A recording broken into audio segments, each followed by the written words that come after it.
on, guys, my name is Tanya, you're on the TGym channel, and no matter how bad the topic of calorie counting scares you, today we'll figure it out. In this video, in simple language without abstract terms, I'll try to explain you exactly how the calorie and nutritional value is calculated and who needs it. And also, using some examples, we'll try to calculate the value of the dish together with you. So take a piece of paper with a pen, and it's better to immediately add this video to your favorites, and let's go!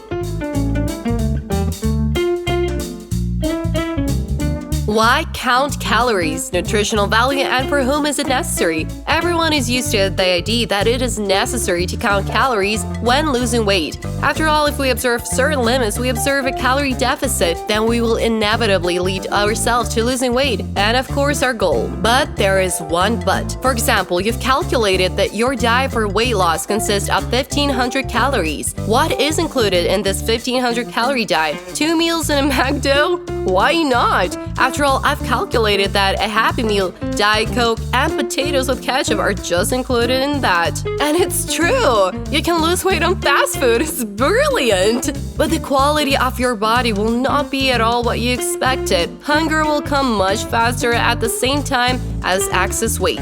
So that is exactly why we focus on high-quality food that will benefit your body. What will you choose as a snack? A bottle of Coke with a candy bar? Or yogurt and a handful of nuts? Yeah, of course, sweets are much more attractive. But how do you like this arrangement? The difference in calories is simply impressive. Having a snack on nuts, you'll get healthy fats.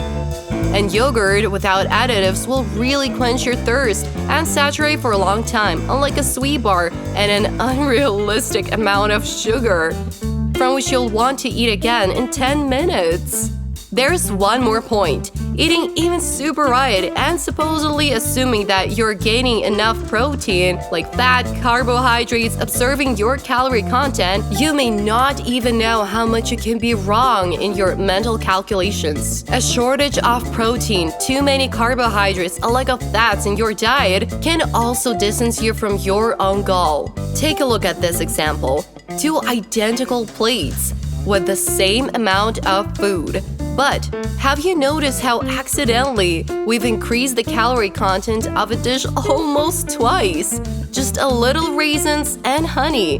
No, these are not harmful products, but that's how you can change the composition of a dish just by adding a little yummy stuff. Counting the nutritional value of a dish gives us an understanding of the energy value of the dish. What exactly will we get by eating this product? If you know how to read this data, you will understand exactly whether there is a place in your refrigerator for this dish. Therefore, I could say that after all, calorie counting, nutritional value of dishes is necessary for people, especially those who are overweight, in order to still determine the necessary calorie content for the diet and replace the products. At the same time, counting calories and nutrition will be useful for people who don't even have excess weight as self-control, in order to make sure exactly whether you have a deficiency or an overabundance of some macronutrients.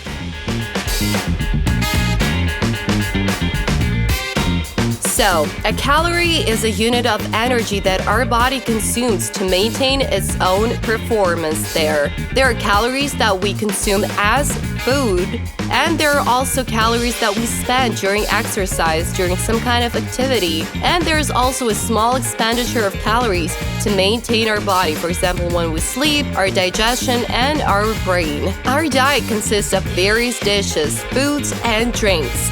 In turn, each product has 4 indicators: the content of proteins in this product, fats, carbohydrates, and the actual caloric content that it gives. Macronutrients such as proteins, fats, and carbohydrates have their own calories. When you consume 1 gram of protein, your body spends 4 calories. To consume 1 gram of carbohydrates, you and I also spend 4 calories.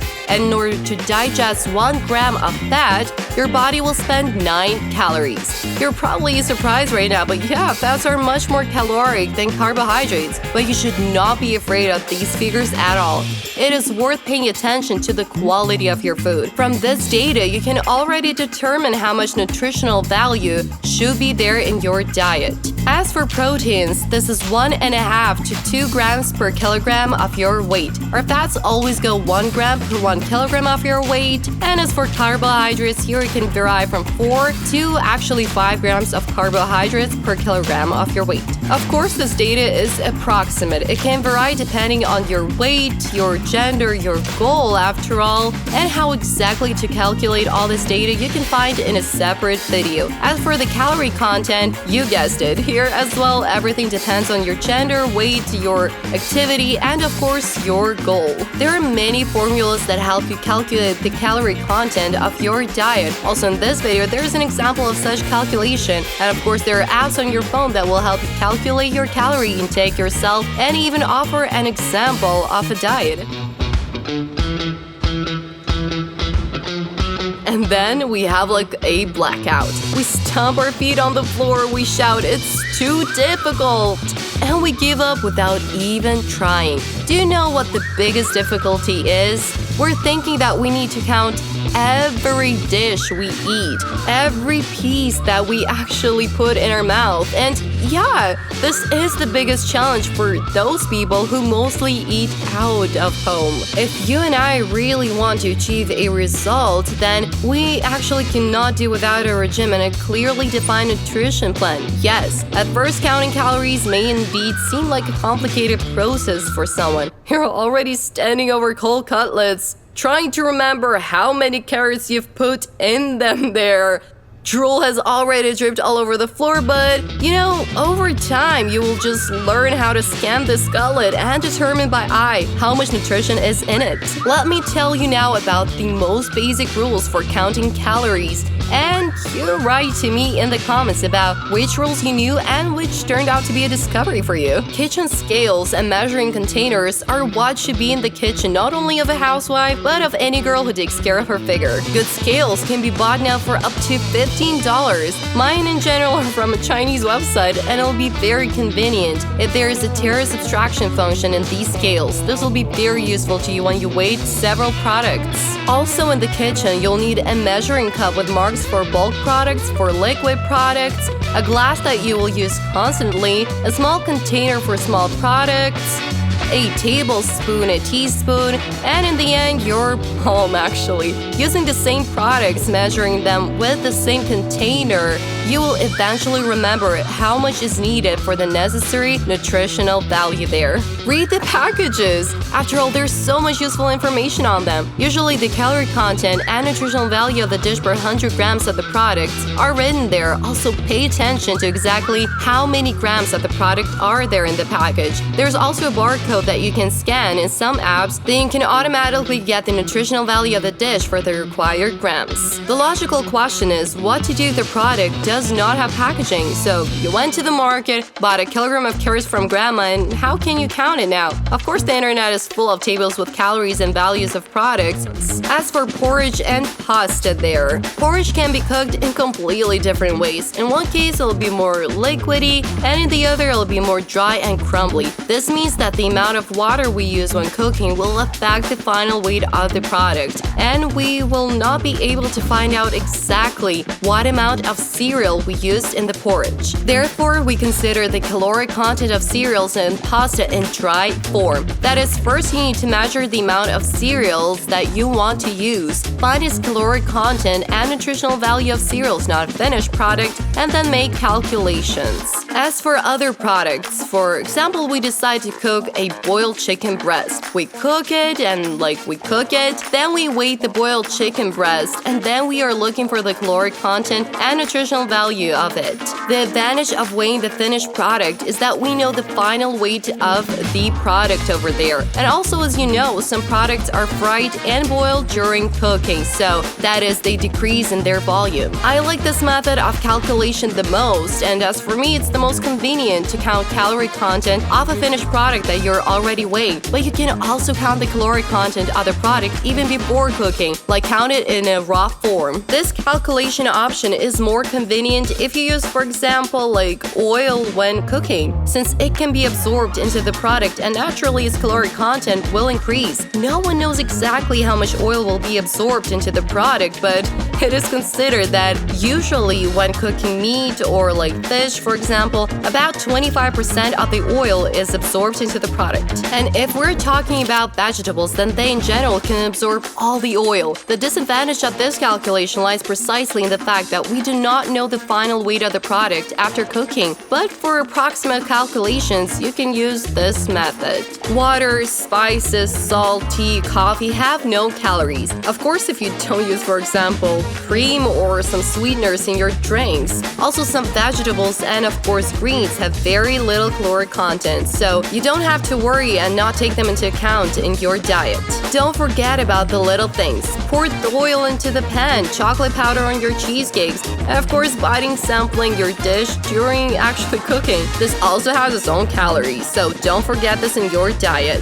And now it's a bummer. You still won't get a clear calorie count there. Even chickens can be different. One of them is slimmer, the other is fatter, and if you count calories on some websites, look for nutritional value in the tables, then pay attention to the form in which the product is written. Boiled, fried, steamed, baked. This actually plays a big role, believe me. And thirdly, the value of the same products as nutrition in different tables can be completely different. Therefore, take all your calculations as approximate after all.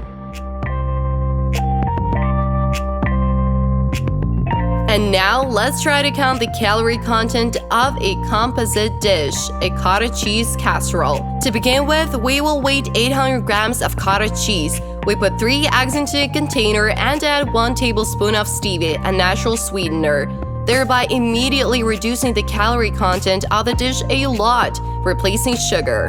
Next, add 2 tablespoons of coconut chips and extinguish 1 teaspoon of soda with lemon juice. Now we weight 70 grams of raisins and add it to the cottage cheese.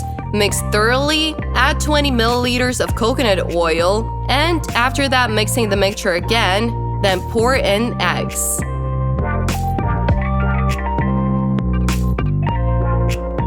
To get the correct mass, we will weight 85 grams of flour. Mix it up and put the mixture into a floured silicone mold. We send it then to the oven for exactly 30 minutes and baking at 160 degrees. And now attention, the most interesting thing. We counted the nutritional value of products in raw form. You can use the app for that. And we have such calculations for the entire dish. To calculate the caloric content and nutritional value per 100 grams, you just need to use this formula. The total calorie content of the dish is multiplied by 100 and divided by the weight of the dish. It also is suitable for calculating the nutritional value. Only instead of the total caloric content, you need to put the total number of proteins, fats, or carbohydrates contained in the dish. Therefore, it is possible to count the value of my portion of 170 grams. But again, it's much easier to do this in apps rather than standing by the food with a calculator. Counting calories is a very great way to self-discipline and also developing healthy eating habits. Calculations still won't be able to give you a 100% guarantee of accuracy, but they'll certainly teach you to choose more healthy products. Start by calculating the calorie content of the simplest dish, your breakfast. Remember the amount of food you used, write it down, and then you don't need to do all these calculations again. So that means over time you will think over your diet and then finally you'll get results. Emma and I still want to clarify one thing. Caloric calculations should not develop into some kind of many calculations of every single one of your grains, and it should not harm your mental state. After all, we do this for self-control, to identify high-quality food in your diet. And in the future you go into open ocean, then you'll already be sure that you consume a sufficient number of calories in your diet and that you won't even need to count the calorie content of every single one of your days. Emma, let's give them a test. Calculate the calorie content of your diet for tomorrow. See how many meals you have in a day and what is the calorie content and nutritional value of each meal is, and what is the total value you get for the day. And we wish you good luck in this difficult but very useful task. Be sure to add this video to your favorites, share it on social media. Well, it would be still nice for us to get a thumbs up, right? Emma doesn't count calories. I think it'll ruin her figure. That's it, guys. Thank you all very much for your attention, and bye!